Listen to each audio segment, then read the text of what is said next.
The suspect's family has ties to the Houston area, and they released this statement. It says in part, "We had no idea of the darkness that Mark must have been in. Right now, our prayers are for those families who have lost loved ones." Well, his family seemingly just as surprised as the rest of us. So what was this young man thinking? What pushed him to this level of terror?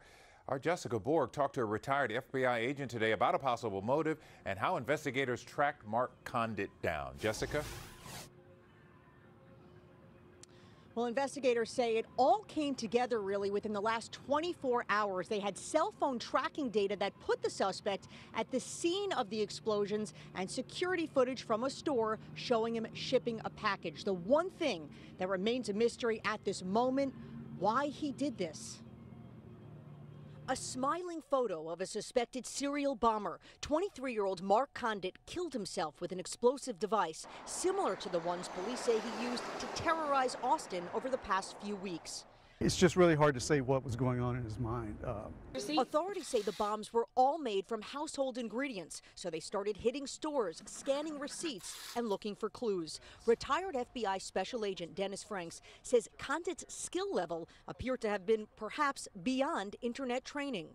It is surprising that there was a certain level of sophistication, in my opinion, to be able to put these bombs together and to design them so they go off at certain times. Investigators had used cell phone traffic data that put the suspect at the sites of the explosions, but they say their big break came when Conditt went to a FedEx store south of Austin and shipped a package. The whole thing captured on security video.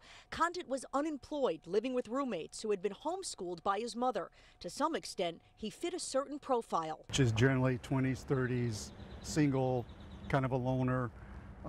There's information that he was introverted. Officials used the cell phone data to track Conditt 20 miles north of Austin this morning. When they closed in on him, the young suspect drove into a ditch. A sixth device detonated, killing him. Early on, investigators had pleaded with the unknown bomber to reach out to them if there was a message to get across. Franks is surprised Conditt didn't do that. I would think that someone that has a need for grandiosity is going to want some line of communication. They're going to want some more attention. It's not clear how long Conditt had been planning these attacks. His victims, both random and possibly targeted. And authorities now focusing on whether there's still a threat of more explosives going off, whether he left anything anywhere. They're also looking into whether he might have had any accomplices and if he could have pulled this off without anyone else knowing.